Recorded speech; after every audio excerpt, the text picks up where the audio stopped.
Hi, my name's Liam Taylor, LTGuitarist on most of the platforms. I'm a musician, composer, music educator. If it's music related, I'm probably into it. It's pretty hard to be a musician right now. I mean, it's always been kinda hard, and it's almost not worth making music. Almost. It's not like I can just stop making stuff, and believe me, I've tried that.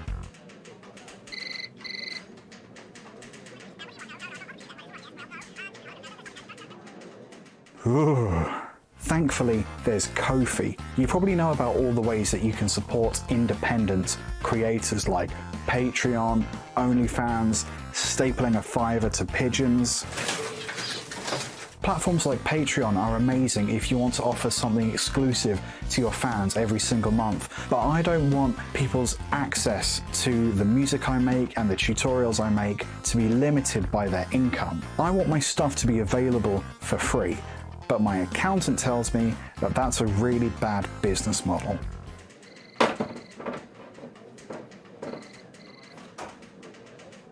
And that's why I made this Ko-fi account. If you're lucky enough to have a bit of spare cash floating around and you've enjoyed or made use of anything I've made over the years, you can buy me a coffee, or you can contribute towards new computer hardware, guitar strings, you know, all those things that are necessary to music creation but that aren't free. If you make music professionally or as a hobbyist, I hope you take a moment to check out my YouTube channel or my Twitter account, and if you like what you see there and have the means to do so, I hope you'll consider supporting me on Ko-fi. See you later.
Will you take a Mount Splashmore? No.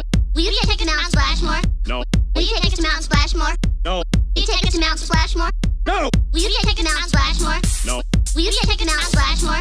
No. Will you take us to Mount Splashmore? No. Will you take us to Mount Splashmore? No. Will you take us to Mount Splashmore? No. Will you take us to Mount Splashmore? No. Will you take us to Mount Splashmore? No. Will you take us to Mount Splashmore? No. Will you take us to Mount Splashmore? No. Will you take us to Mount Splashmore? No. Okay, that's quite enough out of The Simpsons. How's it going, ladies and gents? Already 26 minutes late. I think that's pretty good. I'm gonna let that slide, personally. Am I making sound? 1 2 1 2. All these things I could have checked. I am. That's good. Hi. So I had an interesting weekend, aside from all the anxieties, perhaps not the right word, but like I'm very conscious of going back to work. I went back to work last week, and yeah, obviously it's a bit weird. Not been there in 6 months, and while I was sort of dealing with that, processing that information, I noticed that a EP that I pretty sure I scheduled to release at the end of this month had just gone out, like just sort of released itself sometime over the weekend. Ooh. So that was fun. So I stayed up late last night, and I managed to retract I managed to take back all of the marketing for the next month or so. but I hadn't quite gotten round to rescheduling all of the marketing, which is, you know, most of the work. I need to turn this light on. There I am. So that was fun. Because I don't really have any marketing for this EP now, I thought, what a great thing I could share with people. No, I had considered doing a kind of track by track sort of production, composition, mixing. Tutorial's the wrong word, but sort of just going through it and picking it apart and sort of dissecting it. Talking about effects, talking about processing and composition as well. So that's what this is, a month earlier than anticipated. The EP, it's lo-fi hip-hop, largely instrumental, although track 4 or 5, track 4 has a guest vocal from a spoken word artist and songwriter who I quite like, Miss Jackie. She's incredible. I was really thrilled that she was happy for me to mess with her voice. I sampled the vocal from a track of hers called Broken, which she released in 2019, and yeah, I messed with that, and you'll see more of that soon. Track number 4, Captain Buddy 7 on Twitch, thank you for the salt. Big fan of salt over here. So yeah, it's lots of resampled piano, lots of kind of jazz harmony. Quartal harmony comes up. Quartal harmony makes up a lot of the final track, which is why it sounds so weird and cool. Lots and lots of various glitch, various distortion, various artificial degrading of sounds, which we're going to look at now. So maybe I let the track play. Yeah. Is that gonna... Am I gonna get copyright struck for my own damn music? Let's assume not. Who knows? Why am I getting alerts? Okay. Let's... If I turn my voice down, we'll just play it through.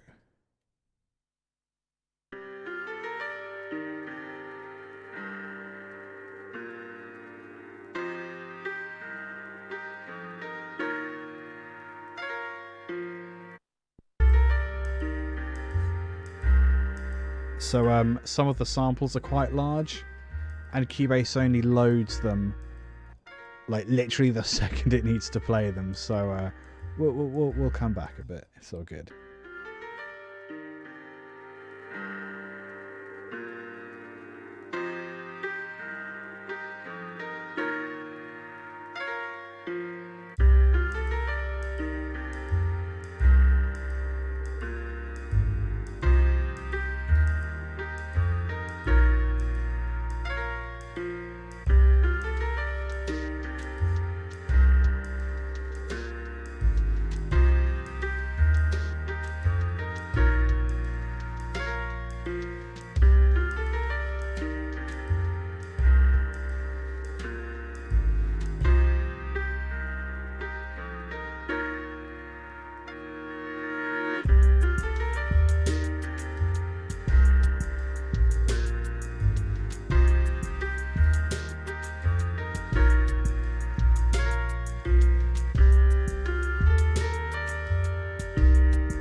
Did it again. Let's rewind a bit. Such a pain.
Yeah, track number 1.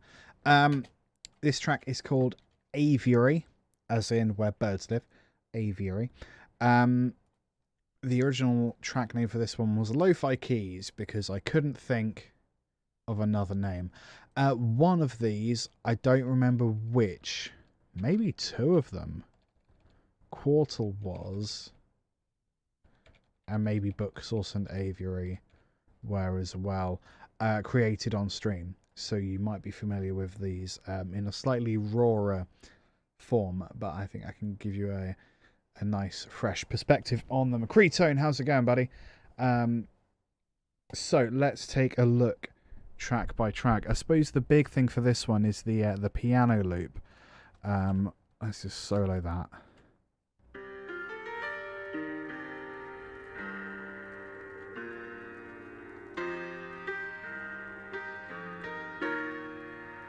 Yeah, I like that.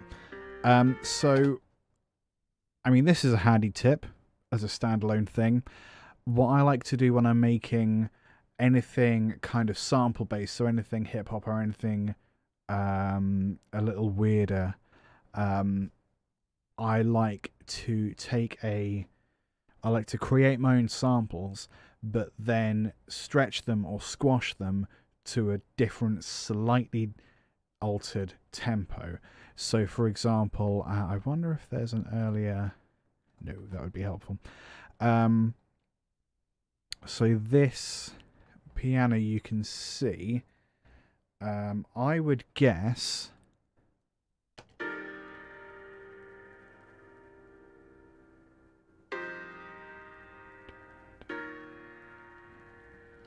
so that's probably going to be... This is the 2 chords, so you can see it's about,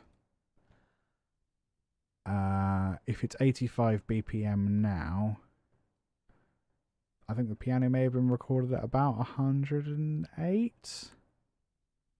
So that's quite a significant squashing there, and you can kind of hear it, artificial degrading of that sound. This is how it should sound.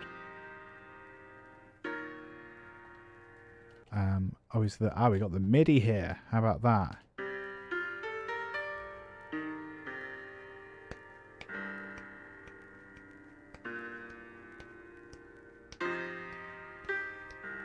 So I think I maybe even recorded it out of tempo. Or did I record it? No, it doesn't look like I recorded it. I think I did it note by note. Or I started off with the static chords probably, which is what this is. Ooh. That's dank. It's a C minor 13, I believe. C minor 11, slightly more tame. And we don't get to know what that one is, I guess. Can I send to... Nah, I don't know how to send that to the chord track. So I think I worked out some really like janky but fun chords that sort of go in a nice cycle. That was the first stage, and sometimes it is just a case of finding what is the longest name for a chord I can find, and then obviously remove notes until it becomes a little more palatable, which is how you end up with this. And then I guess what will I have done? Separated out some of the notes. Yeah, so that's a triad in the left hand, isn't it? So started with the 5th, and then kind of a arpeggio type thing in the right hand, and then left hand again. And that's just an octave lower. So I'm kind of just playing around with these voicings, separating the notes.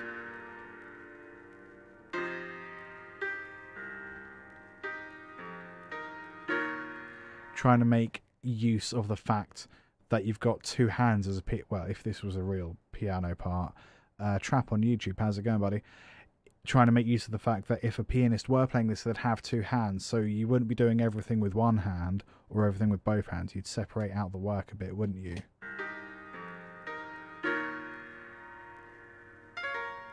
And also, when you play piano, you can't play all of your notes together, can you? You separate out things a little bit.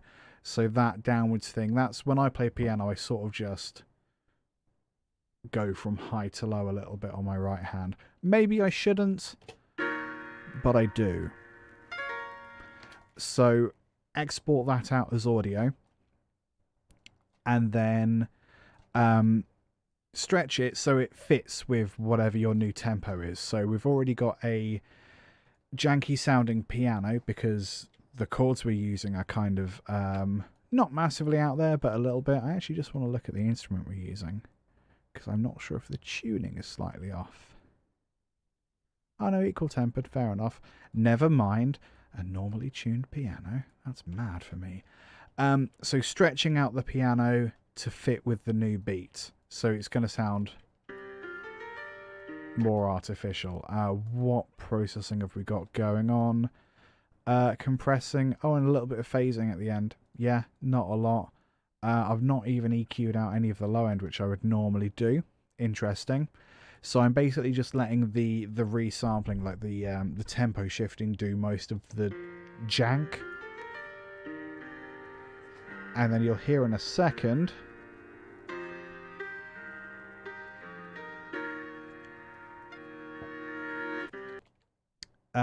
This is just a reversal of that, and then it's stretched a bit more, so you can see sort of the lines, like it's obviously been stretched out a bit more. And there's a little bit just after this beat of you hear the other end of the reversal, so that is technically speaking a mistake, but I kept it in there. So most of this piano part has just kind of been chopped up and rearranged in various ways.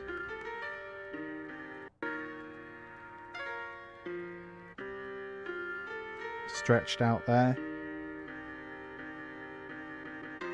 And then repeated. Big stretch.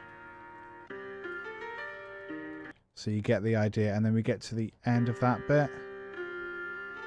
Oh, look, you can see the bits. Rude.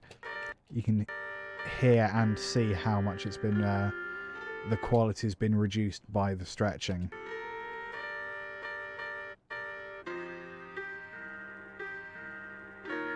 And then the reversal again. And then these chords. Where did they come from? Oh, were they repitched versions of...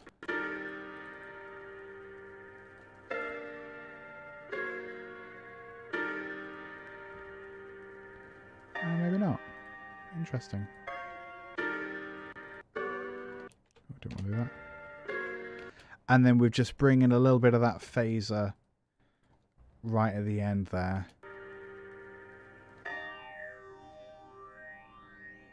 Just to kind of transition to the next bit. So that's really all that's going on with the piano. It's that one, those two different patterns. I can't remember the origin of this other pattern, but they're just looped and cut up and reversed. And the only other plugin we have is a phaser.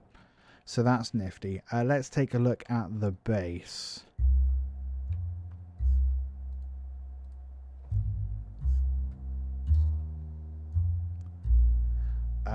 Double bass will make a few appearances in this EP, because I wanted something that kind of took up like a lot of low end, but that sounded tonally appropriate but not synthetic.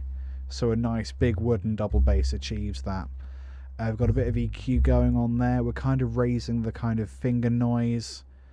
I bet if we look here, yeah, we've got more noise than we would normally have, and that's kind of in the shape of fingers hitting things, strings slapping, all the stuff that normally you wouldn't want but make it sound a little more human. So we've got it going through a bass amp apparently, just to give it a bit of gain and a bit of a low end boost.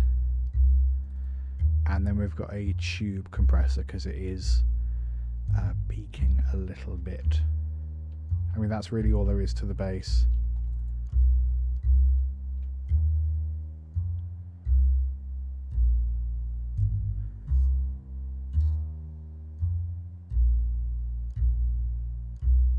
So there's nothing weird about the bass. What's that? Triad, 7, 6. Yeah, that's pretty normal.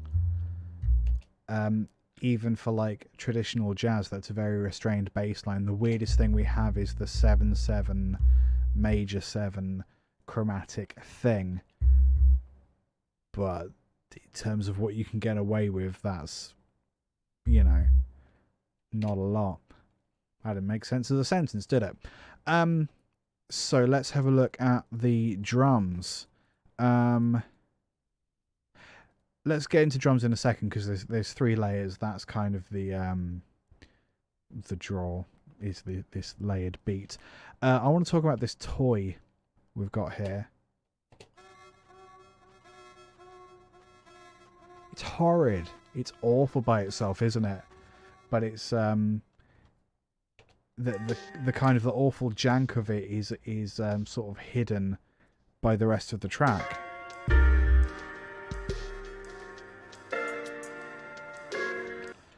So the instrument itself is some kind of toy sample that comes with the Contact Factory library. If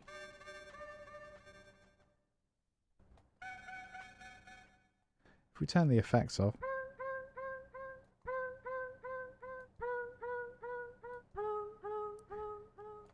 So it's pretty weird to begin with. What I've done is I've put it so it's quarter tone tuned. So we're getting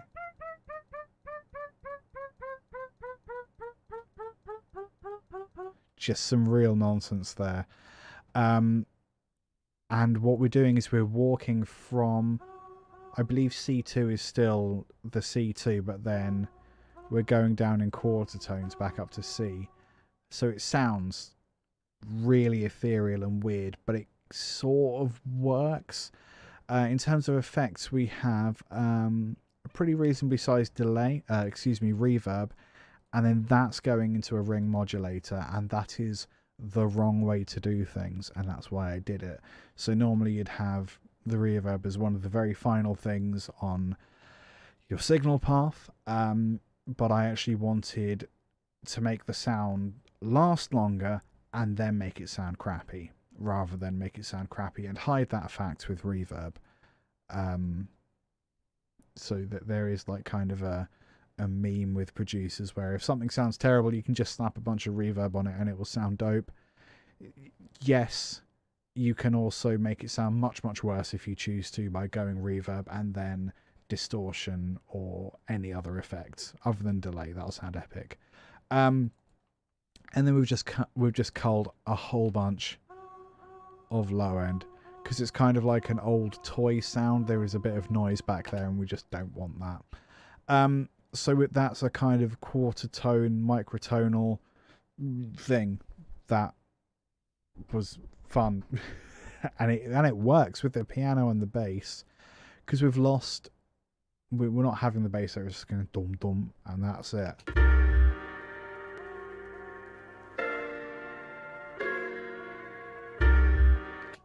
It works real nice. Drum kits. So let's start with the acoustic kit, which I believe is like a traditional kind of, just like a nice jazzy brush pattern. We've got we're boosting the kick a little bit, reducing the high end, and then putting a bit of room on that. Quite a lot of room actually. The kit is going to be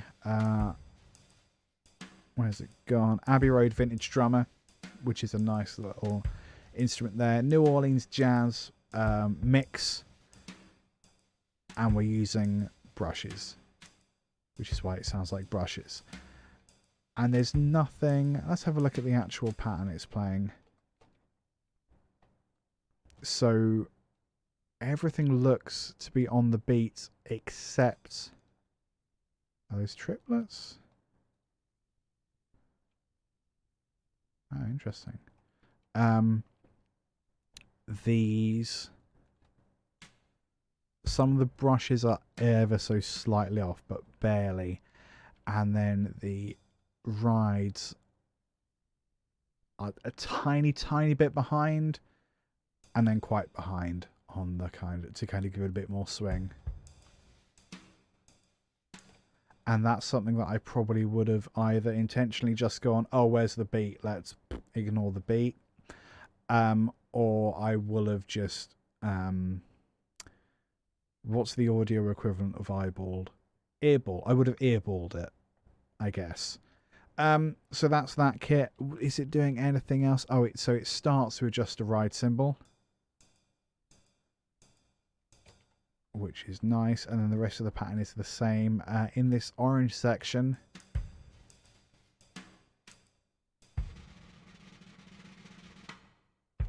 oh, we've got a little bit of a roll there, which doesn't make sense because I don't think you can roll with brushes, but it sounds real nice in that section, especially with the phaser. Like the phasing movement from the keyboard is really nice with the kind of trill from the drums. Yeah. Bit kit. So this is another toy from the factory library. Vintage drums. Rapman drum kit.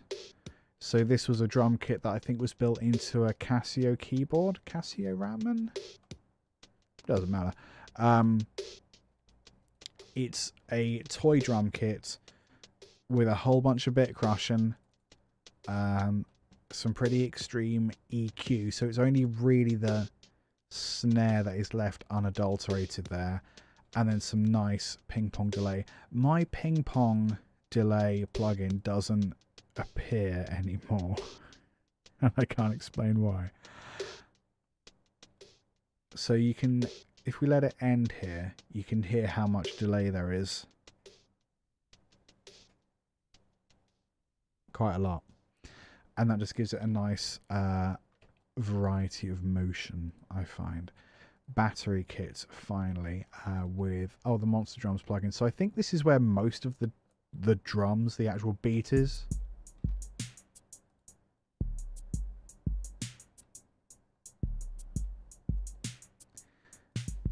And yeah, the snare and the kick, oh, one of the kicks and both the snares are quite drastically detuned. 5 steps for that kick, 7 steps for that snare, 3 steps for that snare. We're using a couple different hi-hats and they're kind of panned in different locations. And it sounds real good.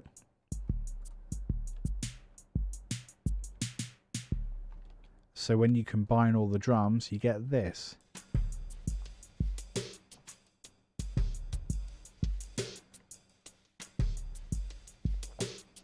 Which is nice. Jasmine Farley on YouTube, how's it going? And actually, it's interesting listening back to Battery. I didn't think the kick was that kind of pitchy. But it works, doesn't it? So again, all together we have this.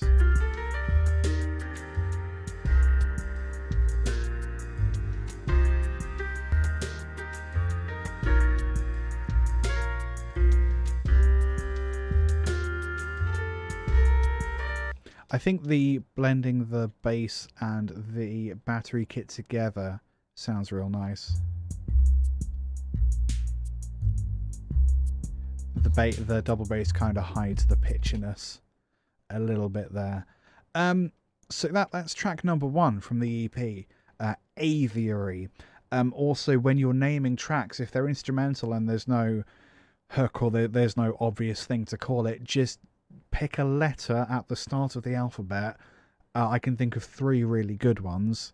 A, B, and C, and just call it something beginning with A or B, or if you really have to, C, because not many places alphabetize their listings of music, but when you do, you want to be near the top, right? So I called it Aviary. That's why I called it Aviary, because Aviary starts with A. And again, that's why Book Source is called Book Source, because it's a B. Broken isn't actually called Broken, it's called In Pieces. That's because there's a vocal sample in there, which that makes sense for. Ray of Light is called Ray of Light because that was the name. That piece was originally composed for a friend's short film. They didn't want it in the end, which is fine. And the film, one of the alternate titles, or the early title, was Ray of Light, so I figured that would be an appropriate name for this song. And the last one just sounds like you are searching for something. So these ones were called names for reasons. These two just start with letters from the start of the alphabet. There's a little tip. Let's have a look at the sample creation project from back in May. I don't know if I did this one on stream or not. Let's have a look. So I mentioned earlier, I like making my own samples because then I actually own my music. And then I like mangling with those samples as if they're normal samples. So let's have a look at... we got a whole bunch of stuff. I didn't go through the master send in the last track. That doesn't matter because they all used the same master send. So I'll go through it for this one and it'll be fine. There's nothing on this one, but yeah. So we've got a couple things going on. Let's have a listen. So this is our first drum loop.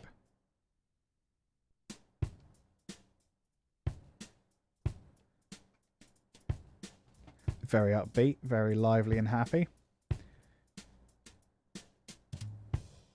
Cool. And then what's this other pattern? So this is a different tempo now.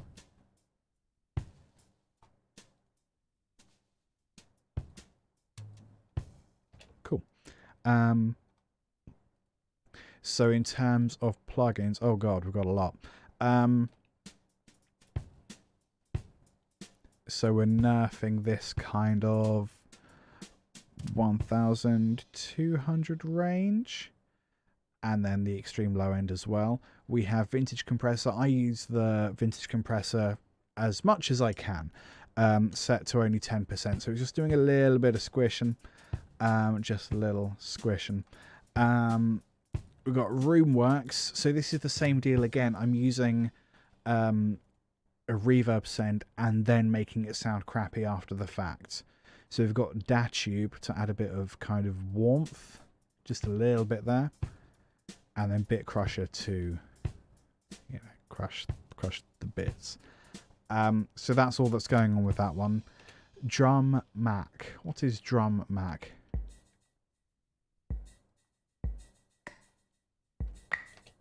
So I think this is a vintagey, a vintagey kind of drum machine. So sort of like a old school hip hop sorta.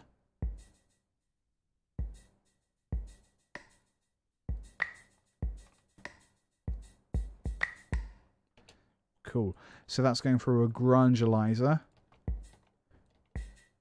which you can really hear if we put it up full, but it's only down to about 20, so it's quite a subtle change there. A little bit of reverb, followed by a little bit of vibrato, so that's just making it sound a little bit like an old cassette, which it does. And that's all you really need to know about that drum loop. And then what is this? Piano.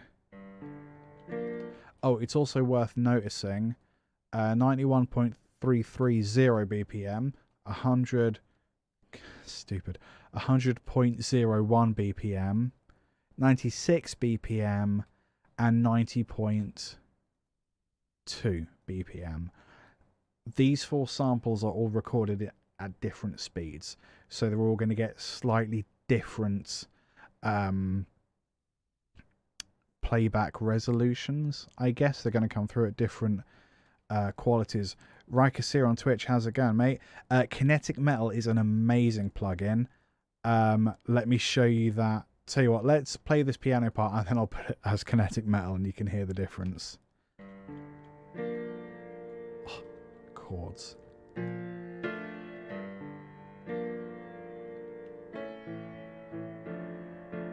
Ooh. That's nice. I'm proud of myself. I think that like very last bar doesn't really come up much in the finished piece, but we'll explore that. Let's have a look at the settings. So Grungealizer again, just to make it sound old and crappy, followed by Roomworks, followed by Roomworks, followed by Vibrato. Nailed it. Just to make it sound like a cassette player. That's all that's going on there.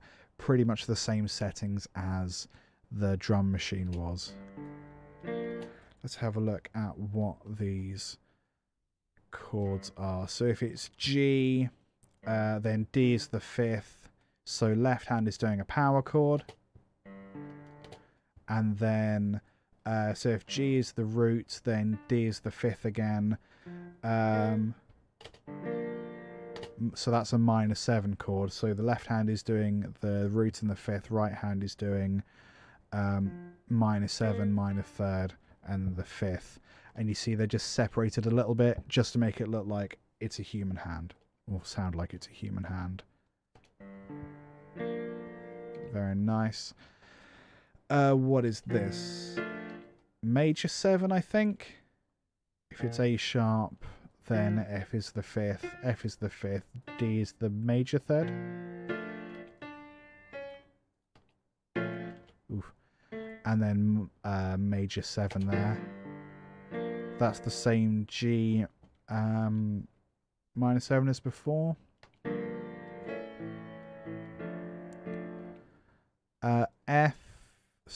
A major F.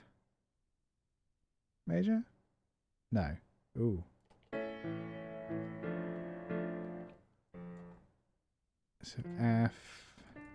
Oh, not sure. Hang on. I may have confused myself. Let's just, for the sake of it, have a look. Chord track.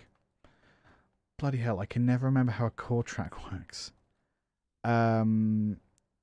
Chord track. Chord track. Go. No, I sort of thought that would work. Use monitor track, use piano. Send to MIDI. Send to. Create chord symbols. Yes, nailed it. G minor 7, I was right about that one. B flat. Oh yeah, why does it call it A sharp there and B flat there? That's stupid.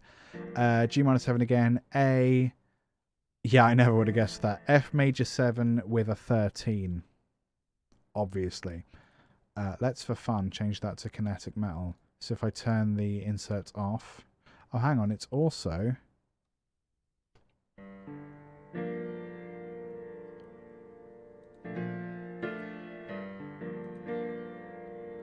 It's going to the crossed send, but the crossed send doesn't appear to be making any noise, which is interesting. So Lord knows I've done something stupid there. Okay, let's turn the inserts off the piano and then let's change it to Kinetic Metal. Kinetic Metal is a really amazing plugin. They've Native Instruments, I think, Heaviosity? Doesn't matter. Buy it. They've sampled a whole bunch of metal sounds, clocks, cars, spinning tops, toys, things made of metal, and they've put it in this bizarre looking interface. So what you have here is 1, 2, 3, 4 audio samples, and when you play one, I mean, that's dope. You can put motion on. Is it going to do it? Why would it do it? There you go. it moves between these different sounds. Don't know why it only does it. Motion, go. Or you can do it manually or whatever. So it has this really crazy morphing sound, which is so sometimes very hard to control. And on this other side, you've got 4 different effects that are applied to the sound, so they can move independently or together or not at all. It's crazy. So when you put chords through it,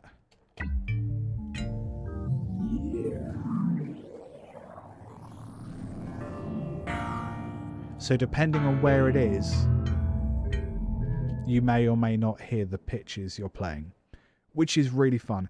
It's super cool and isn't what I expected when I bought it, but it's awesome. I use it way more than I reasonably should.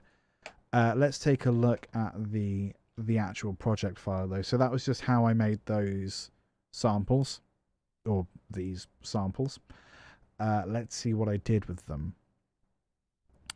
I wasn't expecting to vamp for this long. Hey, there we go. So what's this over here then?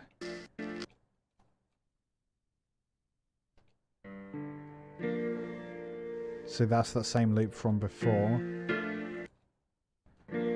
I'm using the finger. The finger's dope. I guess we gotta listen to the track and then we'll listen to the track and then we'll talk about the track. It's all available on Spotify. I've helpfully put a bunch of links to the musical endeavour in the chat. So there really is no excuse to not be following the musical endeavour and listening to this track for all time. That's as subtle as my hints get. Here's the track. What did I call this track? Book Source. Stupid name. Fun name.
to subtly reintroduce my voice at this point because it just repeats. It's quite a short track, this one. It's actually not, it just feels quite short. I think they're all almost exactly 3 minutes 10 seconds, except for track 4, which has the vocals, I think. Good stuff. Rikasir, thank you for the Spotify follow. Cheers, buddy. So the piano, we can see here, the tempo that was bounced at is 90.2 BPM. And this project is 89 BPM. So that means that we have stretched it ever so slightly. But in conjunction with the bit crushing, the distorting, and all the effects, you can sort of tell.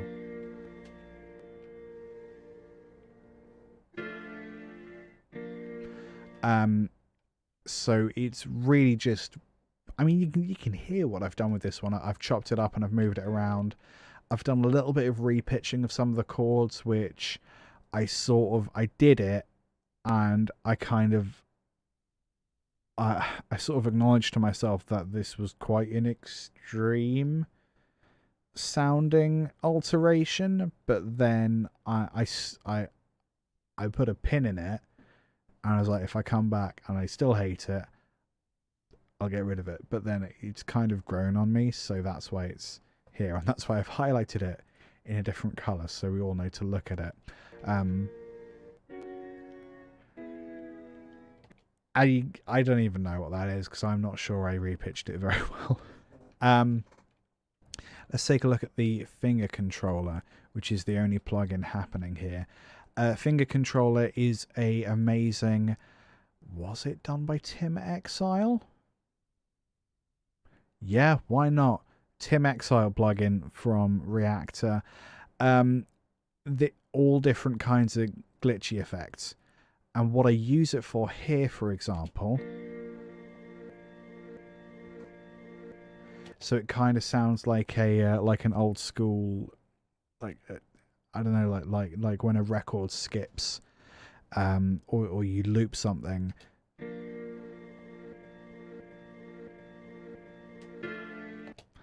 Which I really like the sound of. So I think that's mostly what it's doing.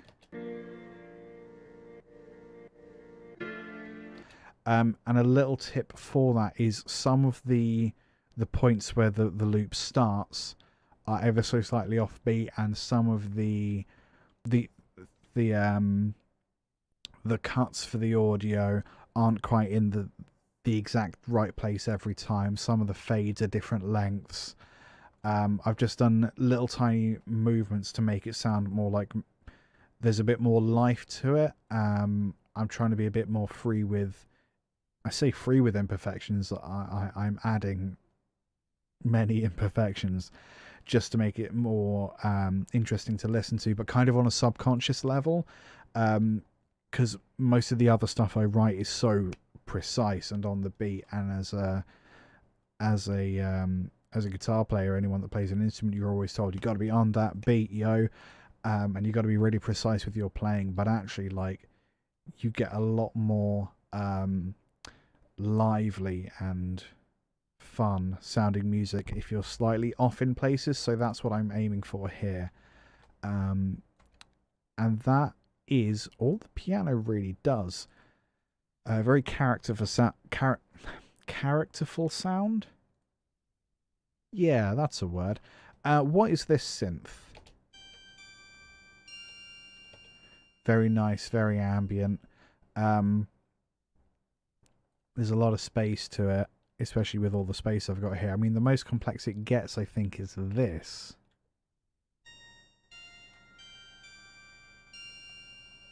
A slightly different pattern. That's all it's doing, but it's because it's got quite a lot of reverb. Oh, I've killed all the low end, which is good. Yeah, you got a little bit of rumble there that I got rid of. C. Smith on YouTube. How's it going, dude?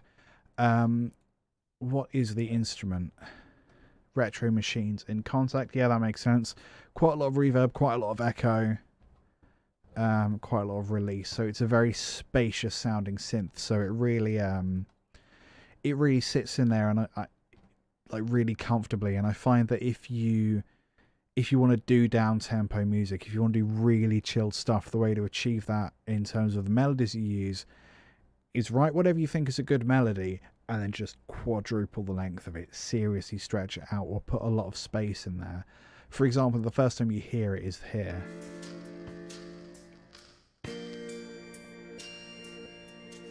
And then you don't hear it for 4 bars. 3 bars. Janky keyboard. And again. And it doesn't really build up. It just keeps that same slightly more complex pattern going.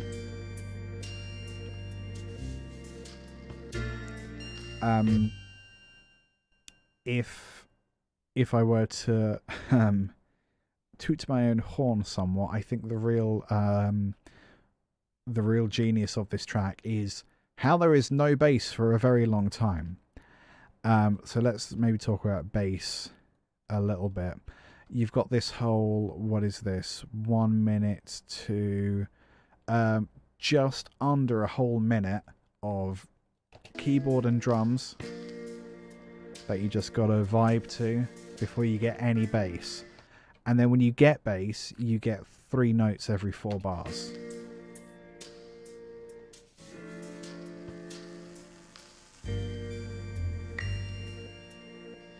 And that's it. And then in between, you just have that familiar kind of pattern you had earlier. So let's look more at the bass. What is the bass sound? Retrolog? Oh, retro machines again, quadra bass. So emulating just a nice classic synth sound. Very high attack, very high release, a tiny bit of reverb. Not really any filtering.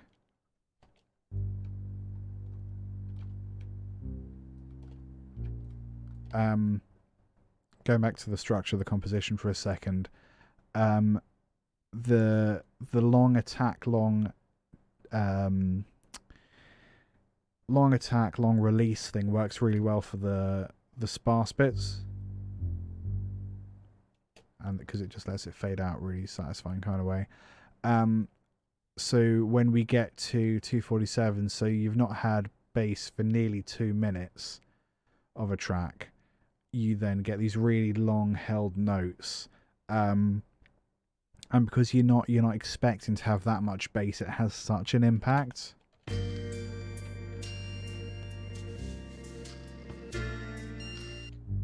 Really fun sound there. We've got a stereo enhancer set to opposite.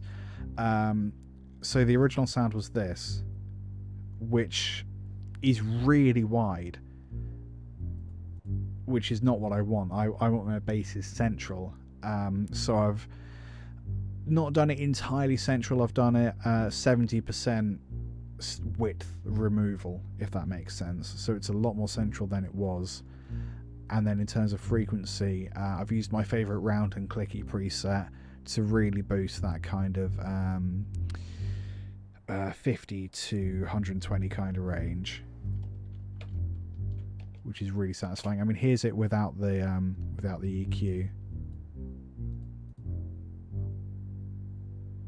I mean, it's fine, but this is better, right? Synth number 2. Oh yeah, it just kind of comes in at the end. It's like a little telephony kind of sound, isn't it? I don't know what a PO800 is, but that's what it sounds like. So we've removed all the low end, we've bit crushed it, and we've put a modulating delay on it. And it just does this.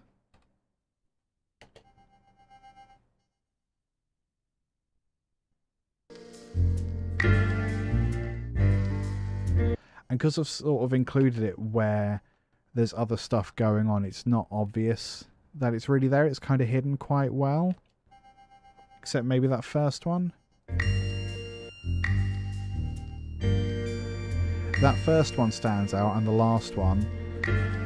But the other ones are sort of hidden quite nicely, I feel. And I have this weird thing about instrumentation where I feel like if you're gonna use an instrument, you should probably use it the whole way through, because what if you're stood on a stage, you're just gonna have some goober wait till the very end to play like 5 notes and then go home. But of course you're not putting it on stage, are you? This is a nice kind of study beats, chilled lo-fi thing. It's not going anywhere. It's going to be on YouTube and Spotify, and that's probably it. Also available on Deezer and Amazon. So yeah, this is me sort of consciously trying to act against that impulse I normally have. Transitions. Let's listen to it.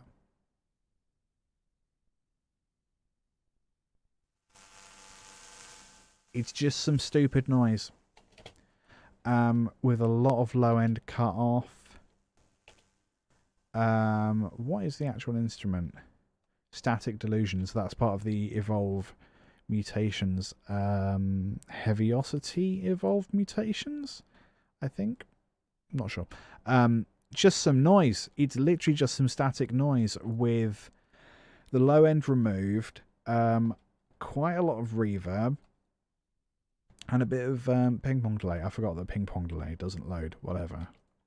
And we just fade it in and then fade it out very quickly. And it's just a stinger. That's all it is.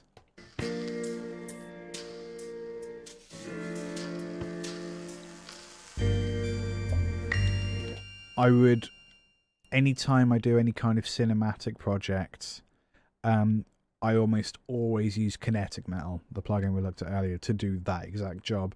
Just that here I wanted something that sounded way fuzzier. So that's what I did. Drums. 3 layers of drums. Oh boy. What is this first loop? Oh, this middle one, rather. So that's one you probably remember from earlier, with a lot of low end removed. And we've changed the tempo. So it was stupid. It was 100.01 BPM, and we've stretched it out to be 89 BPM. So there is a lot more grain there. And because we added grain, we've taken the grain and we've stretched it, so it's grain central, frankly. That green one is the same pattern. What's the blue version?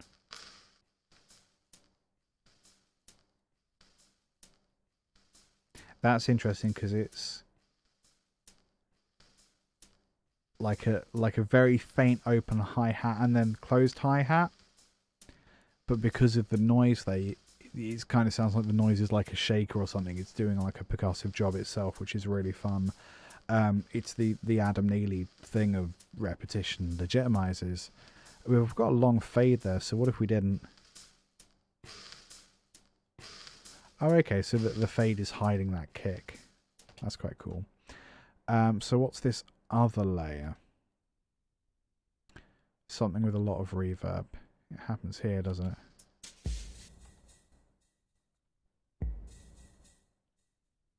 Ah. That's interesting. The delay really doesn't fit with what's going on underneath it, but you can't really hear it, so it's fine.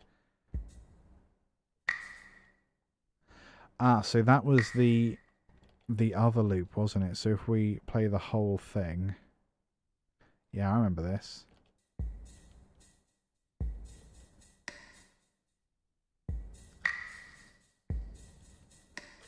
So actually, we're not even using the loop. We're just cutting bits off of the loop. And we're just kind of pretending that there isn't, like, some residual hi-hat in there.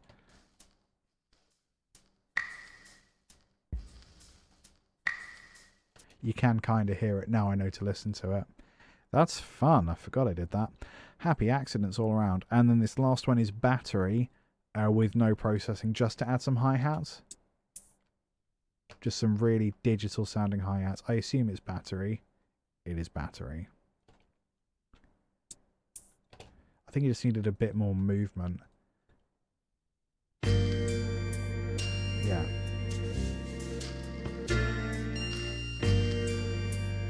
Nice.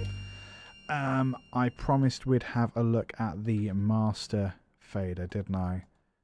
So this is legit.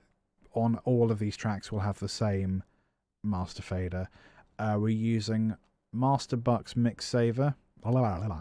Master Bus Mix Saver. Hard to say. I think the middle ranges are slightly less extreme than they were. And we're using Maximizer. A preset called Master Bus Dynamics are cool. So I think that is basically all the preset is. So it's just a nice light leveling. And then in terms of the actual master, we can maybe take a look at that. It was basically the same again, just to make sure they all come out at the same level. That's all it really is. So that is Book Source. The next track, is the next track Broken or Ray of Light? I think the next track on the EP is actually Ray of Light. I've called it Change More because I think I had two different directions I wanted to go with it. So I left one as it was and sort of explored one direction, and then this was the alternate version. So I called it Change More because I was conscious that it was too similar to something that might get released at another date. I have since changed enough. But I kept the project name apparently.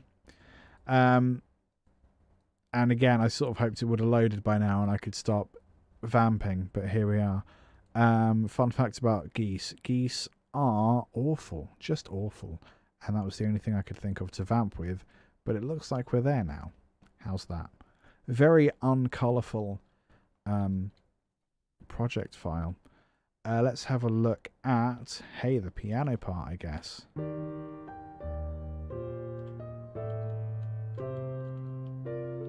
Ooh, nice. So that's at 86 BPM. So is this just halved? Oh, hang on.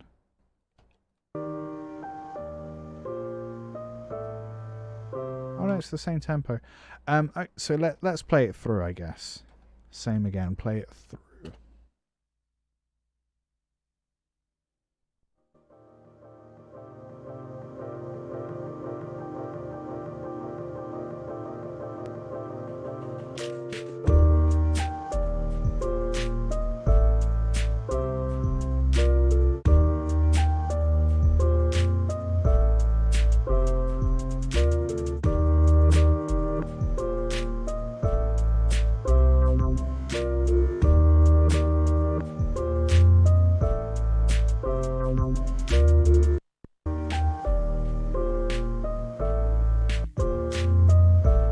Put it back again because it keeps doing. It's going to keep doing that thing. It's really annoying.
I'm gonna cut myself off there. It's that, and it repeats. I'll play you the outro because that's a tiny bit different, maybe.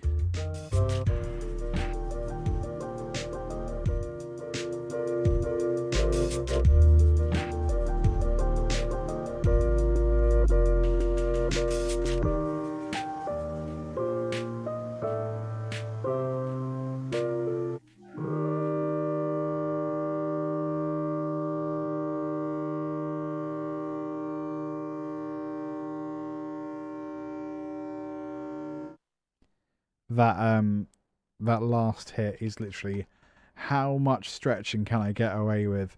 Oh, and also there's a little bit of a down pitching. I just wanted to make it sound awful, and I did. Okay, effects. There's a little bit of.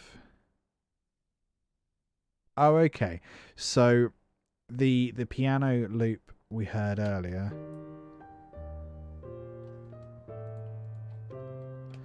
is the Giant, set to very soft and kind of spacious.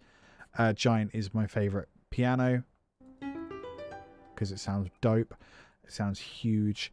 And I used a plugin on it, which was the free. I don't know if it's still free or if it just was free for a bit.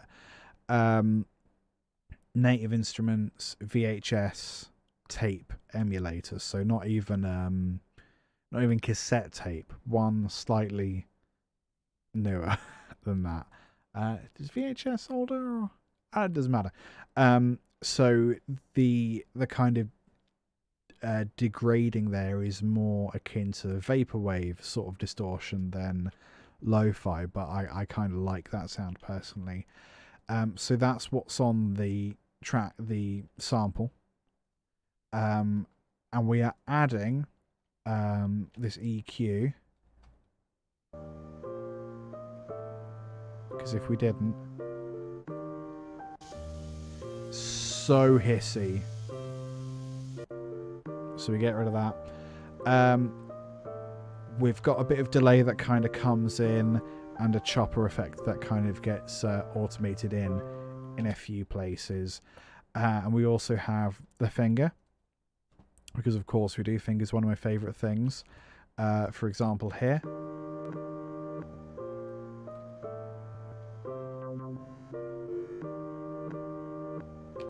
Just again to do a bit of chopping, a bit of looping and such.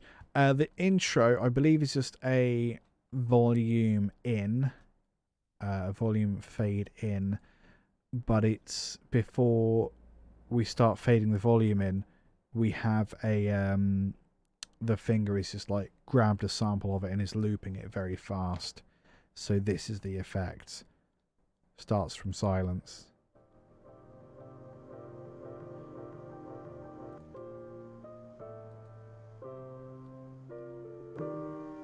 I think that's got a delay on it as well. Cool. So that's the piano. What's this section?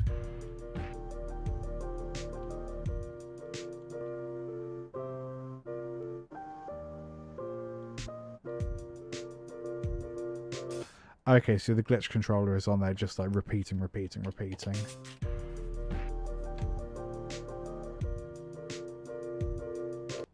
And that's pretty much all there is to the piano. Like a little bit of volume coming in and out. I think when the where's it gone? When the chopper comes in, is it the chopper?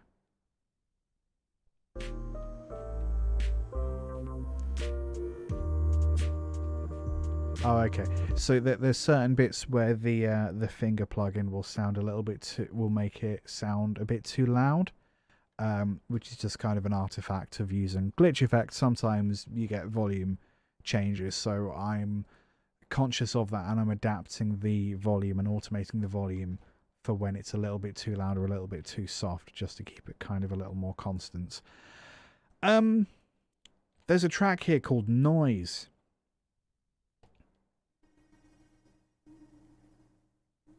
Which kind of just adds noise, doesn't it? Let's boost that a little bit.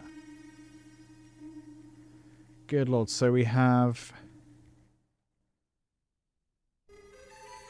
a kind of vintage synth toy, just playing a single note, probably the tonic, which goes through bit crush, envelope to make it less harsh, less percussive, a bit more soft, reverb, grungealizer to make it sound like it's a cassette or disc or something, mod machine delay, and then gate. What does the gate do? Is the gate going to somewhere else? Because that would make sense. Where's the gate going to? Oh, okay. So all the gate is doing is just making sure that there isn't a crap load of granulizer noise all over the place, because otherwise it would just be constant. There it is, and that's a bit annoying. So that's just some noise that will get repeated, and it's the sort of thing that you don't hear by itself. It just adds to the overall feel. I mean, you can hear it now you're listening for it, but it just adds a bit of noise, basically.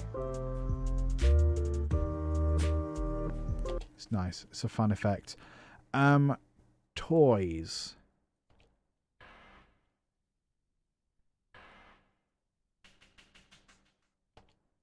That's just, again, what happens when you go rifling through some of the stuff that comes packaged with Contact. I'm pretty sure this came with it. Machine elements. Yeah, just a couple bits from like a really old hip-hop kind of kit. Have I affected them? I've taken out the low end, and that's all I've done. I think it's just those two samples. And that's another one.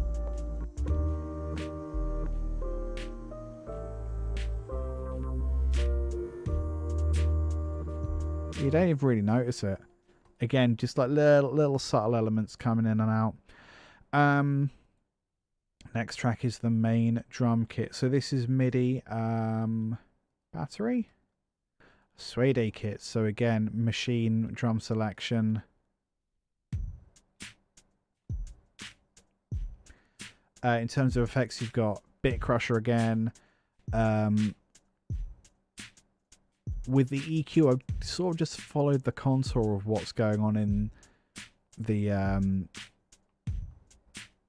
frequency range anyway. I've like left this much the same, kind of dipped down here in the 500 to 1.5K range, and then a little bit less off the high as well, just to like enhance what's already going on there. We've got a pretty harsh compressor and then some ping pong delay. So that's a pretty straightforward kit, really, even for lo-fi kind of stuff. What's it playing? So we've layered a very kind of upfront kick with a slightly more subby one. We've got a kind of open hi-hat maybe with a snare. And then one hat that's on the beat and one that is not.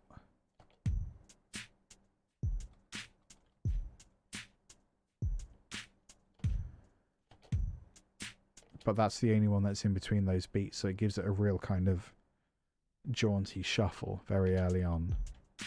And the only deviations from that, just a few more, just taking influence from that kind of trap thing with hi-hats.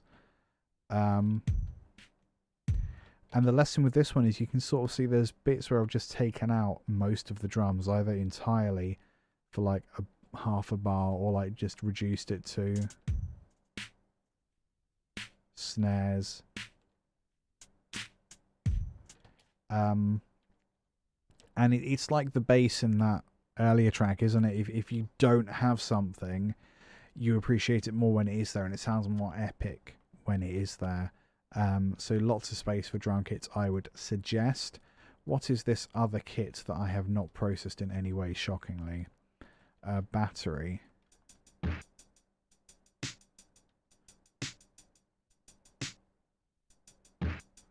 So that's why that section has a bit more motion to it, because it's got that hi-hat. And then those real pitchy snares. Cool stuff. Let's talk about... I'll go pad first, actually.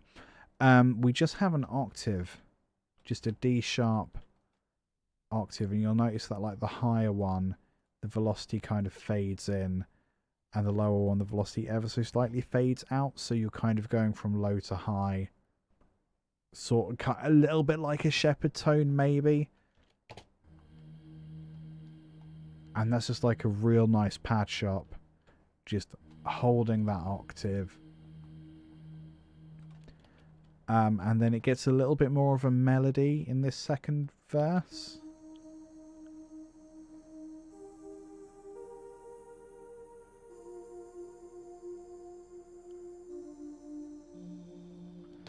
So that's quite nice. This, what is that pitch there?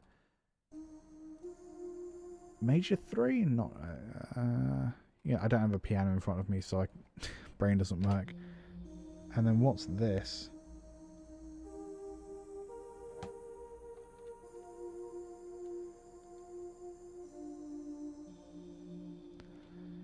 Which by itself sounds amazing, but in the context of the piece, sounds kind of janky.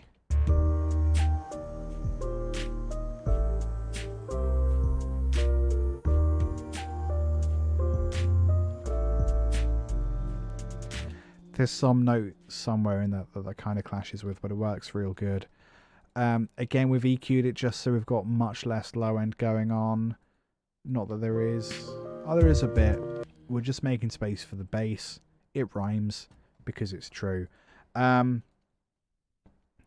So let's look at the actual setting there. What is it?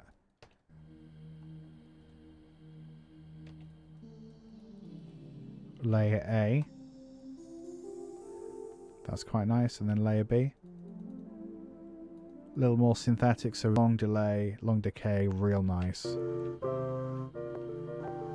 And it just adds a lot more space and width and depth and all that kind of stuff. We have two basses. We've got a synth bass and a double bass. The double bass basically shows up, to do fills. Which breaks this bit up amazingly because you have like a whole minute. 1 minute. Yeah, about a minute of just essentially the same loop. So when it gets split up with bass solo, it sounds awesome. And then it comes in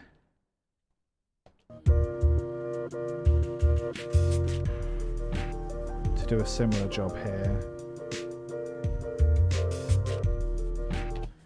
And you've got this really subby synth bass. In this section, it's just doubling up what the pad is doing, so they work really well together. Oh, very kind of 80s atmospheric drone there. The normal pattern is this.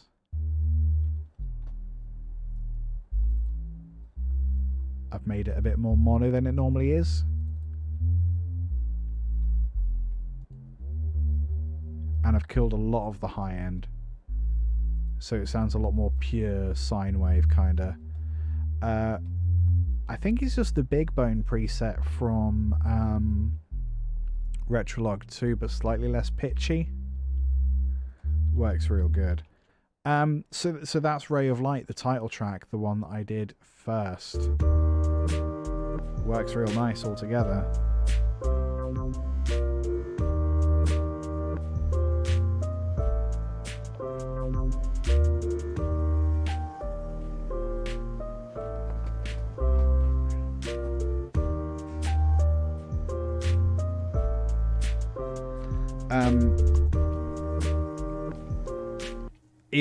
If I had to choose a favorite, this might be my favorite off the EP.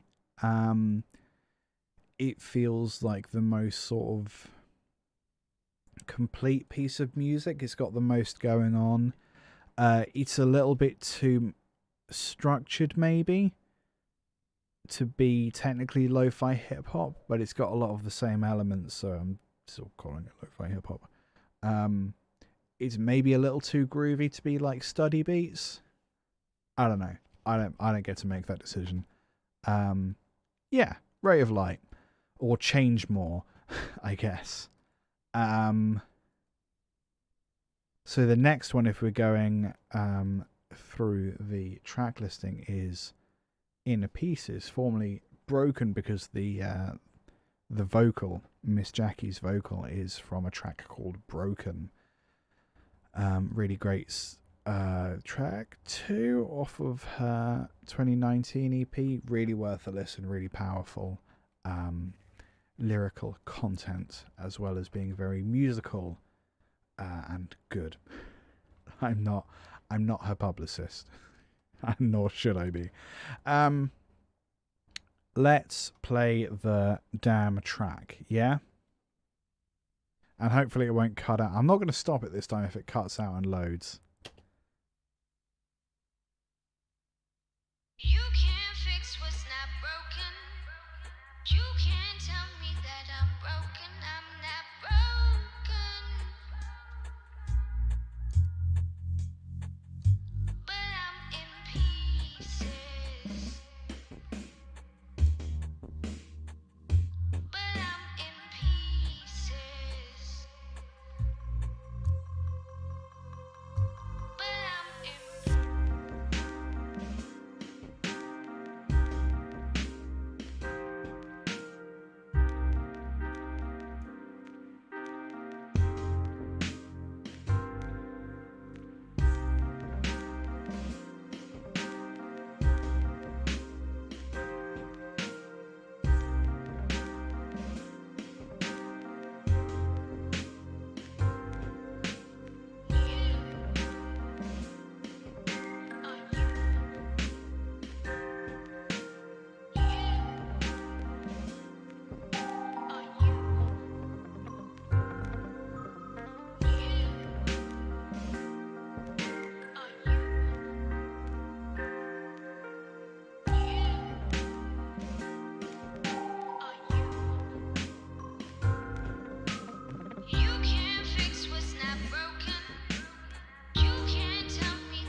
Gonna fade out there because it is just that same chorus.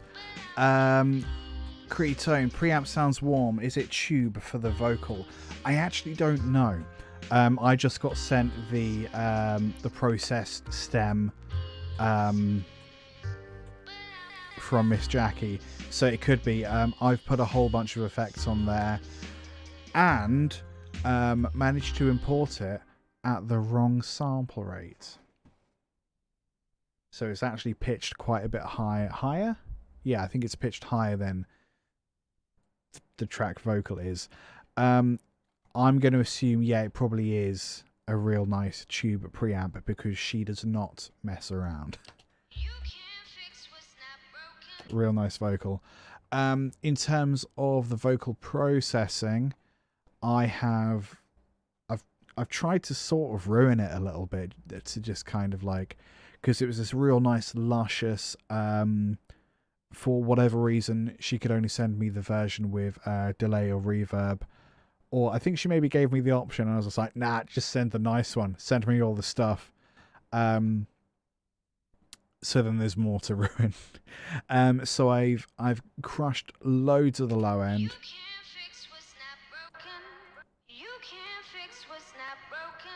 Especially for the ambient effects, they're very sort of warm, so I kind of wanted to like just get the harshest sound I could out of that, because I knew that I was going to have like quite a lot of space in the low end, and I wanted to make sure they didn't clash.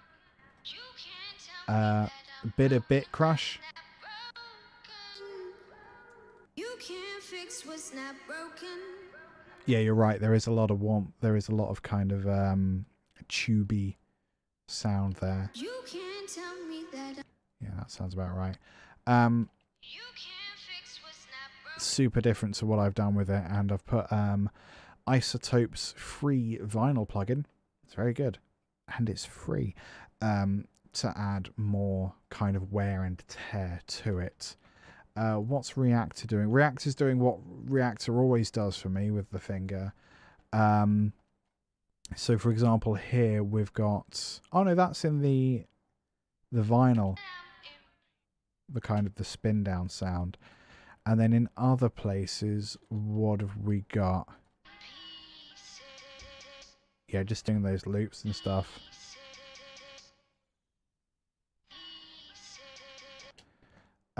The only other vocal thing there is in this section.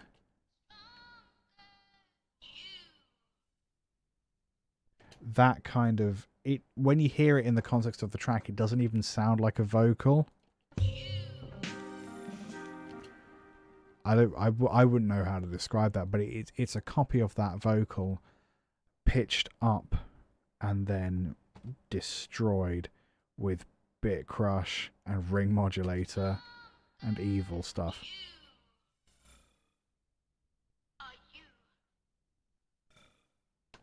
Yeah. And this is not the entire vocal. Like, the song is, well, I mean, this is the length of the song, and you can see the bits, how much I've cut out.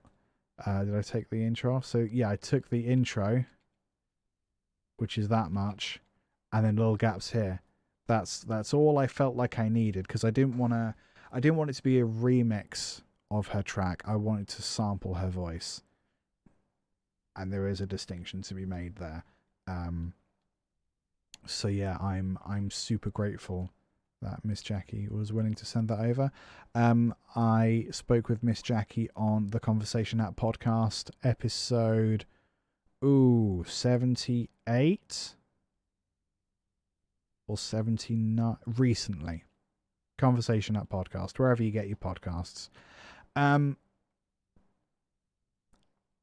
I think there's just lots of chopping up and then use of the finger plugin. And then getting a bit more free with that in this second repeat of the final chorus.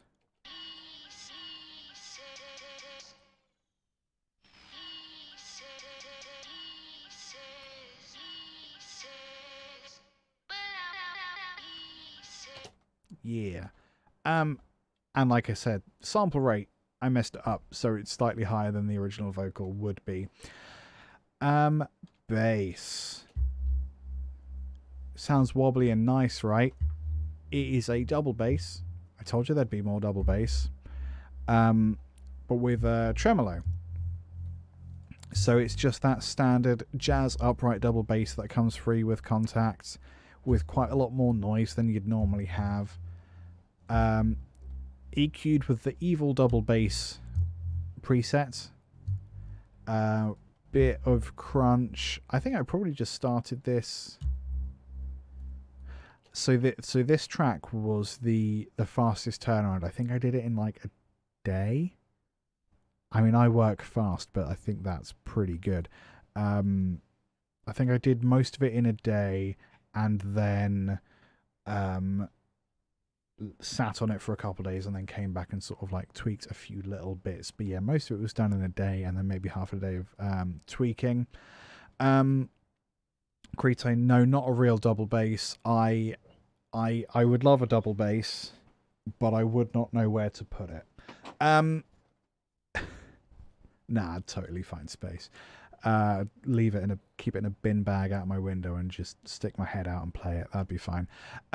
So I think this is a remarkably similar set of plugins to one of the tracks we saw earlier. So I probably copied the project file just to get going a little bit faster. Good tip for writing fast. You control copy paste. So tube, compressor, and then tremolo, eighth notes, not 100%, but most of the way, just to give it a bit of wobble.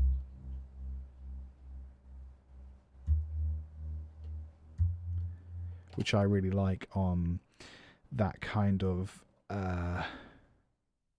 almost dubstep wobble sort of idea, but on like a real natural sounding instrument is real nice.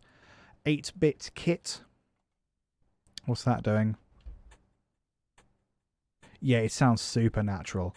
I think that the combination of that bass and the vocal is what really makes the track. There is one other actual instrument, guitar, which is made to sound super unnatural. We'll get to that. The 8-bit kit, that's just a hi-hat, isn't it? With a lot of bit crusher and then ping pong stereo delay. And that's layered with the acoustic drum kit.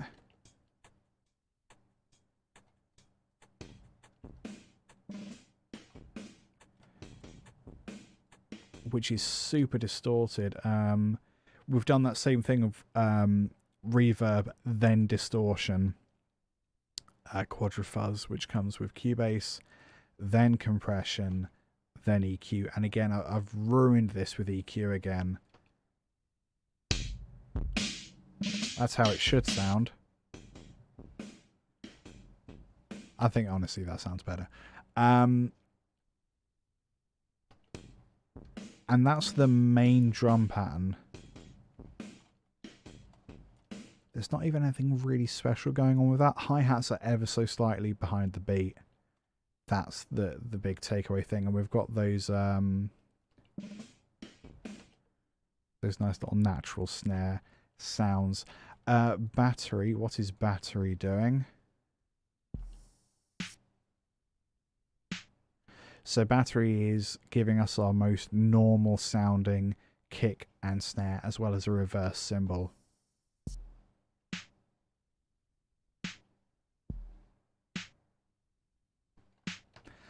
And those two together sound like this.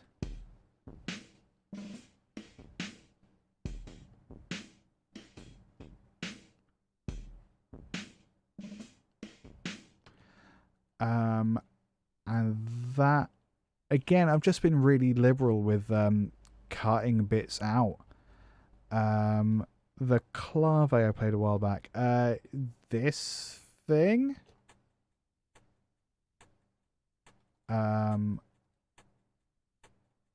That comes with contact, if this is the thing you mean, which it might not be. So that bit kit comes in this kind of chorusy bit.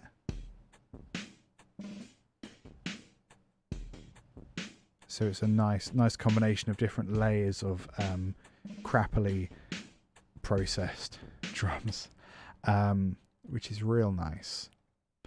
Celesta. That's kind of carrying the melody, really. Again, I wrote a melody and I stretched it the heck out to make it super lo-fi, super chill.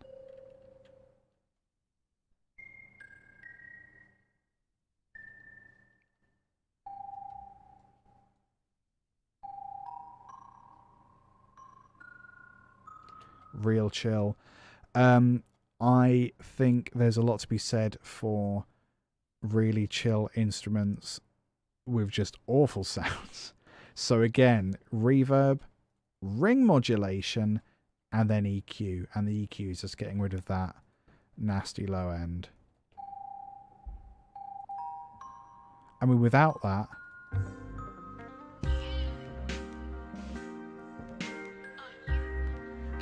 it sounds amazing. But with it, it sounds real crazy.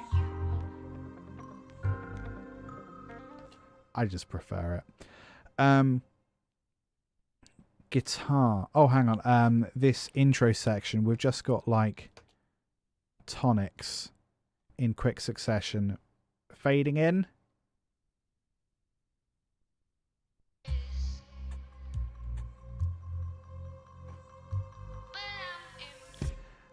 I just wanted something to kind of act like a riser there. So I've got that in combination with the reverse cymbal and battery, and the what is this riser?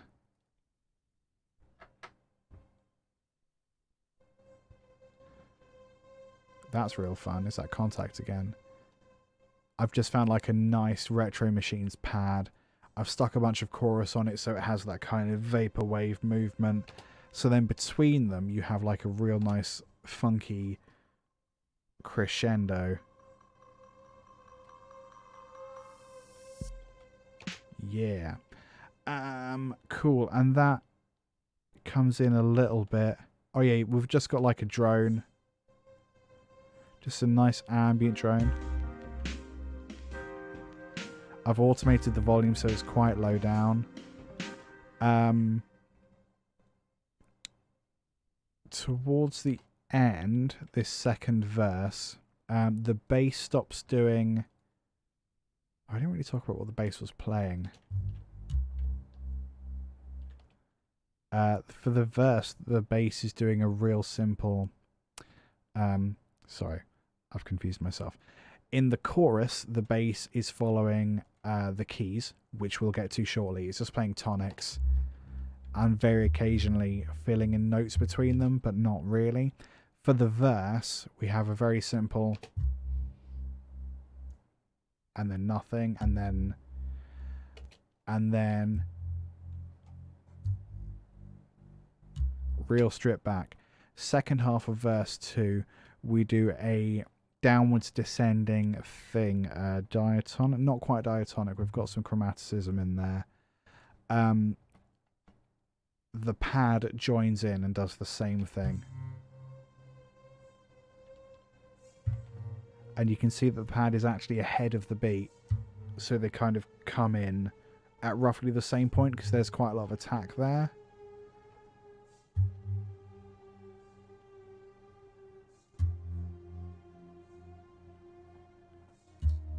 Yeah, real nice. Less is always more, dude. I have another project where the attitude is less is more, so imagine how much more is. But this is very much a less is more kind of project. Guitar. I recorded a arpeggio. I don't know if I have the original recording in here. And I stretched it out. So that is twice the length, I believe, and you can see it's coming off the beat, which is fine here. We've EQ'd it as if it's just a normal electric guitar. But of course you can hear it's stretched, you can hear that degraded sound. And then I've gone the other way.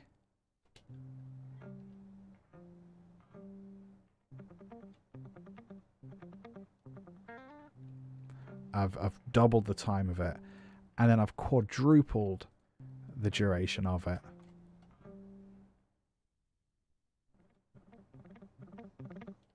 I've put a bit of a volume fade in there, just to kind of, again, crescendo into the chorus.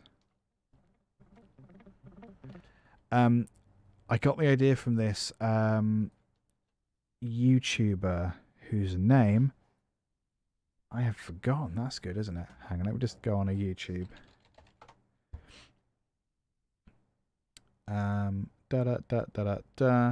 He does a lot of stuff with Adam Neely, and he looks like he should be Frank Zappa's kid. I can't find him. That's a real pain.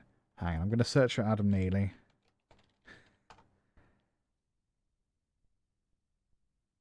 Adam Neely, videos, scroll down. Am I going to be able to find him? I'm definitely not. Oh, Ben Levin. There you go. Ben Levin did a video recently talking about the Instagram guitarist style, where basically like we're so used to seeing Instagram guitarists casually speeding up their playing. That like it's become a bit of a meme, but obviously sped up guitar doesn't sound like guitar, it sounds like sped up guitar, and it has kind of its own sort of tonal property. So I just wanted to lean into that. I wanted to lean into the opposite of that by stretching it out and doing the kind of grainy sampling, and then just go the other direction. Like, how does it sound when you speed up the little arpeggio pattern? And it does stand out a little bit, but I kind of like it.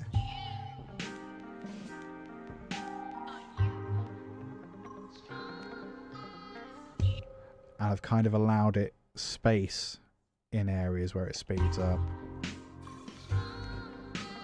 Except for that bit where it acts as part of the crescendo there. Keys.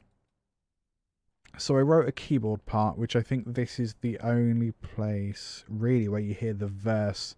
What guitar did I use? That would be probably Cort CR Custom. Cort make really nice guitars, and they're super affordable because no one knows about them. It's good. So the Cort CR Custom is £500-600, and like, I gig with that, I record with that. I don't need no Gibson because I'm not made of money.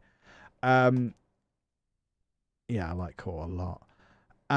So this is the keyboard part.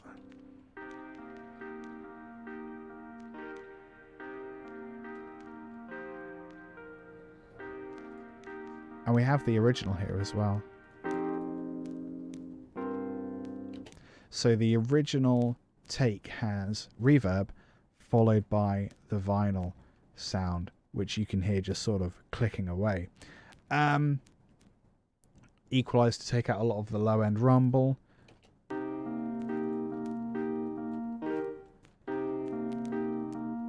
It's a very straightforward pattern.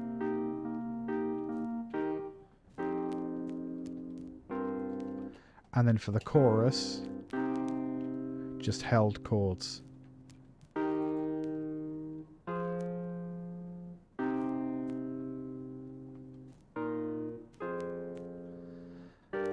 Especially when you hold a chord for 3 beats like this one, you can really hear the kind of pitch alteration there. And that's just a what's the instrument? Whirly. What is whirly short for? Well, I can't remember. That comes in with the Contact Factory library. I'm gonna turn it off because the rustling's annoying. So we bounce that out to audio, process it a bit more. Again, just we want this kind of peak at like 1600 there. That's where most of the sound we hear lives. Bit of reverb, bit of compression after reverb. Again, not conventional. Something I really like about this is there's a little bit of crackle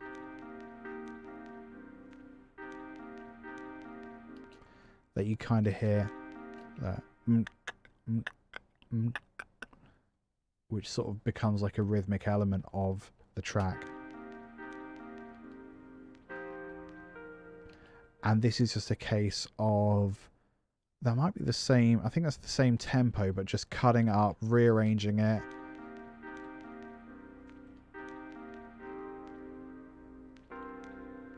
Stretching it a little bit. And it fits quite nicely.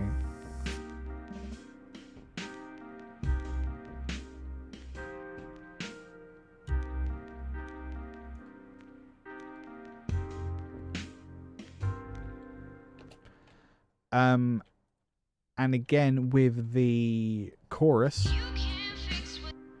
we're just, you can even see the peak of that bit of grain. We're just letting these chords ring out. On the repeat, we've changed it slightly.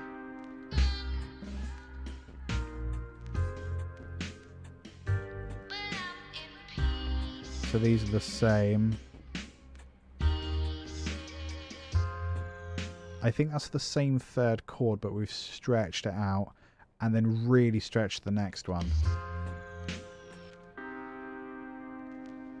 Like, it's unpleasant by itself, but it's just nice and vibey and just sits in there really nice.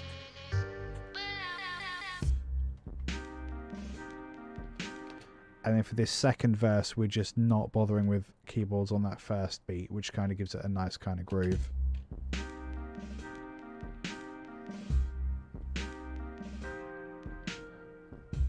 Just lets your attention be drawn to the bass hit.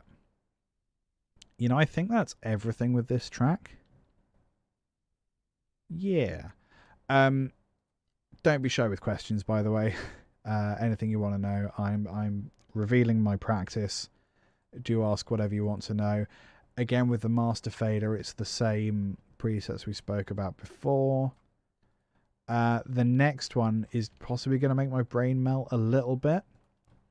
The final track, Searching, formerly called Quartal or Quart, because it uses quartal harmony. I definitely started this one on a stream. I don't know how much of I did it on it. How much of I did on it? I don't know how much of it I did on a live stream, but let's take a look.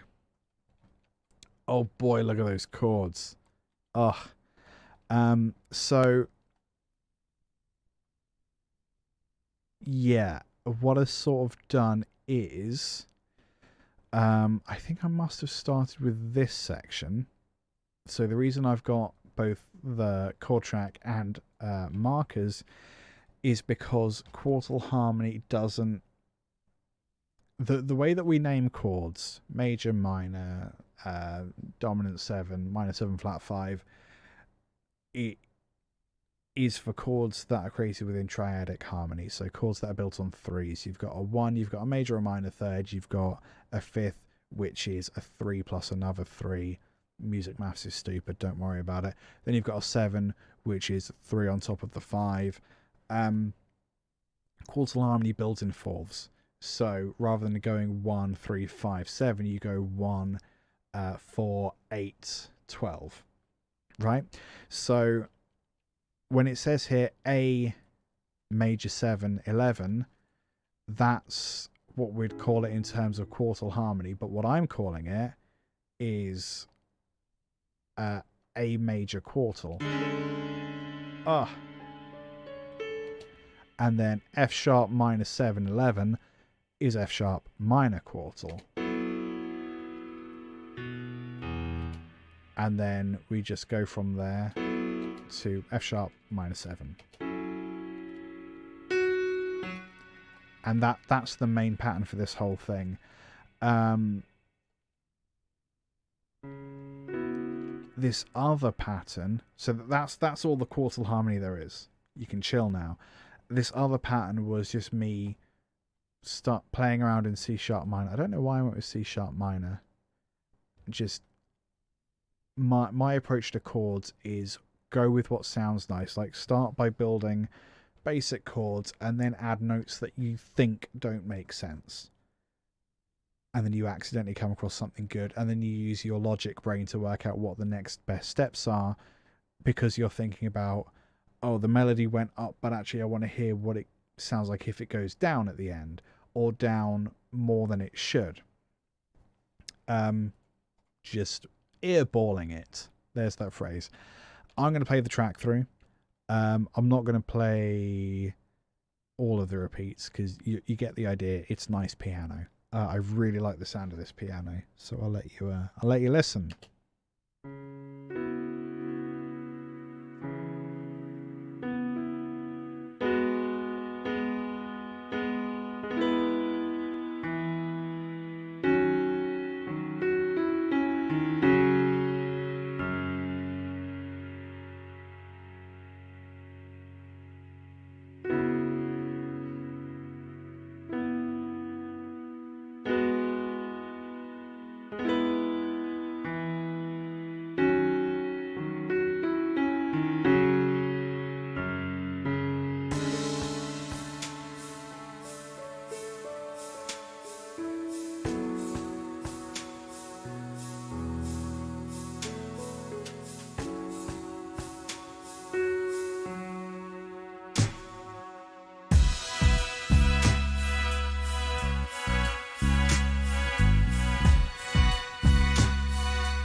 And then it's that same piano on a loop there.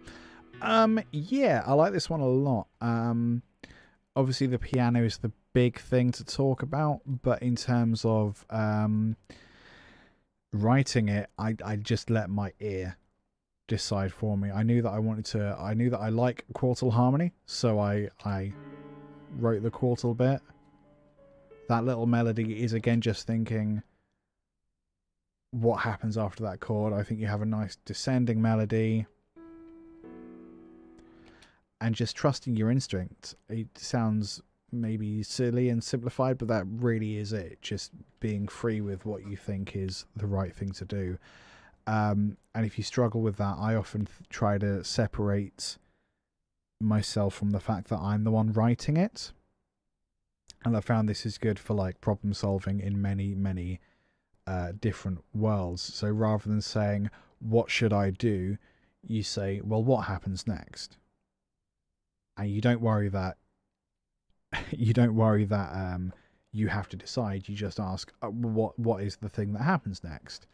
So when I play this chord, oh well, the thing that happens next is you have a da da da da da da da, and it sounds real good. And if it doesn't sound real good, that's obviously not the thing that happens next, right? Just remove yourself from the position of being the person that has to make that decision and just ask, what is it that happens next? I think you get much more natural sounding music that way. So that's all I really want to talk about the piano. The synth pad kind of takes over, which is in Retrolog. Just adds like a tonic there, I think. And then we swap to those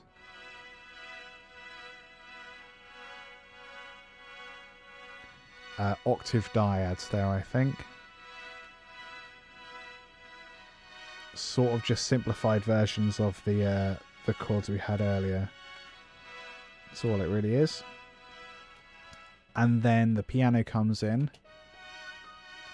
which is just these same notes, perhaps up an octave, do do do do, and then some in between tones.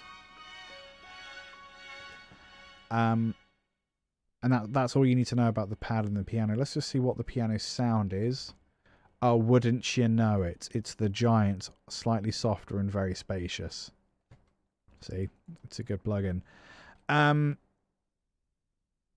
Cool. Bass guitar, and then we'll go to the top and work down. This is live bass. You can tell because I used a tuner. I used the round and clicky plugin and the vintage basic bass. Excuse me. I used the frequency plugin with the round and clicky presets. Slightly, because I think it comes in like that, so I reduced that quite a bit.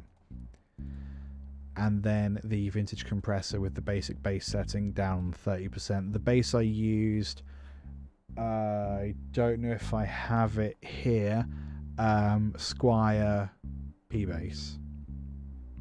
A nice bass, white, painted white. So I recorded a few takes. Dip dop down, dip dop down, doo doo. And then found one I liked and looped it because that's the hip hop thing to do, basically. And then this kind of chorusy bit, this blues section, I'm doing a similar pattern, but I'm kind of just improvising around the tonics of these chords. So not worrying too much about the quartalness, the fact that it's quartal harmony. I'm just trying to vibe around the root notes, which is what bass guitars do.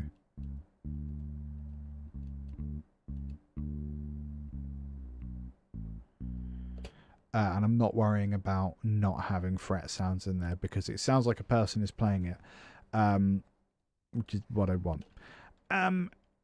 Awesome. Let's have a look at... Oh, excuse me. I'm a sweaty boy today.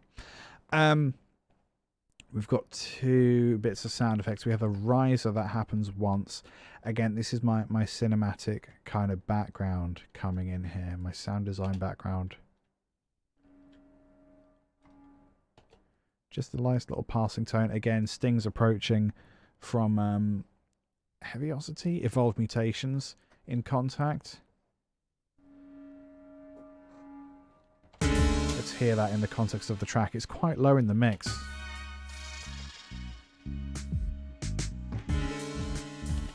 Just to give it a bit of gravitas, really. Toys.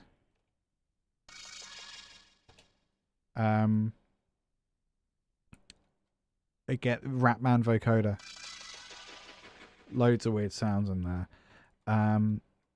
We've got a kind of Wurlitzer preset on the mod machine, so it's quite a 16th note delay mod machine, and then we're reducing lots of the low end because we have nice low end because we recorded bass.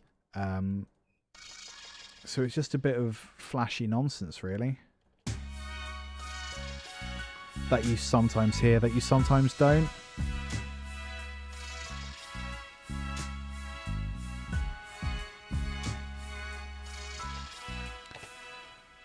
Two different drum kits. Let me guess. Battery.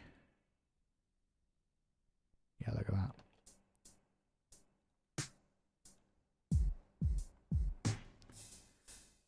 Along with a very ambient, very low end, slightly compressed, slightly tubey, but very quite ambient acoustic kit. Again, that's going to be Contact Dixieland mix for the Ivory kit in Abbey Road Vintage Drummer.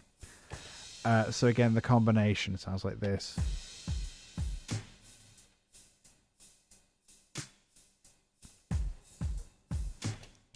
And that dum dum dum is emulating what's going on with the bass guitar.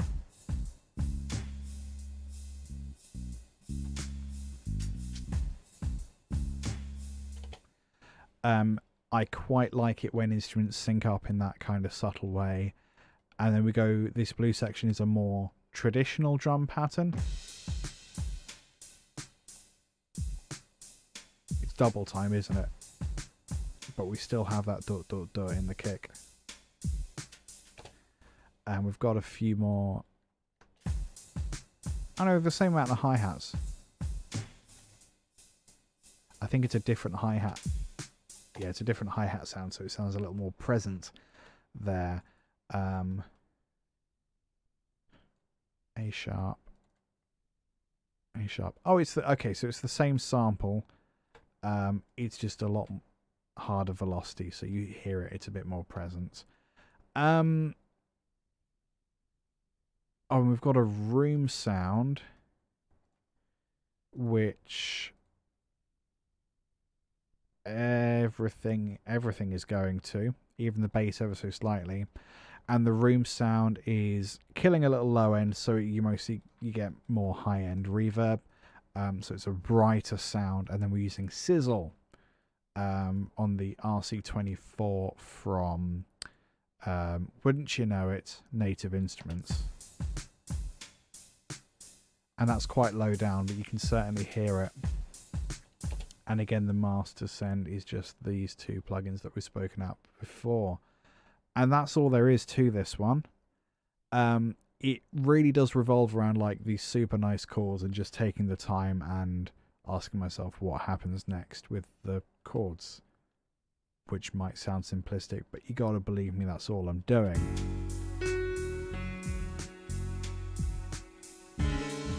Ooh, so nice. Spicy. The chords in this, I think, are my favorite chords. Like each of what I like about this EP is that each track is my favorite for a different reason, which sounds like I love all my children, but I do. Important to note here, this track has a bit of tempo modulation at the start. I wanted to keep a looser feel here, so it actually very gradually, if you watch this counter, very gradually increases in tempo till it gets to the 90 BPM that it sticks at. And I think it just stays there. Oh, at the end, the second repeat of this, it does slow down ever so slightly, and I think I stretch out that piano part as well. Maybe slightly. Yeah, so it just makes it feel like it's more of a natural ebb and flow of when a person plays an instrument rather than it is rigid, it is on the beat, which I never do anyway. Well, no, I do, just not for this kind of stuff. Let's take a final little peek at the mastering project. So I think Ray of Light was mastered separately, and then I used that as the reference track because that video for that came out ages ago, ages, maybe like a month or two.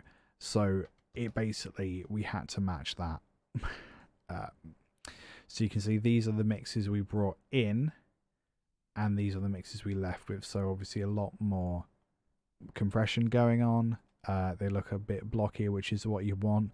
But I didn't go all the way with that because there's quite a lot of life in these tracks. I didn't want to squish them and lose that. So it's... Okay, so on the master fader, I've just got the EQ so I can reference and have a look at where the decibels are. So if I play it, so I can be like, oh, we're peaking at -1, which is fine. What about here? We have a little bit more of a peak at -0.6, but you know what? We're not going over that, so that's fine. So where does this one peak? Again, -6, that's fine. So what's actually going on this fader? I think we started with the master bus mix saver, and let me guess, master bus dynamics are cool. Slightly lower mix and slightly higher optimize. I was conscious that I'd already put these tracks through a maximizer, so I didn't want to do anything more to that. I just wanted a little more leveling. Pretty sure I did that.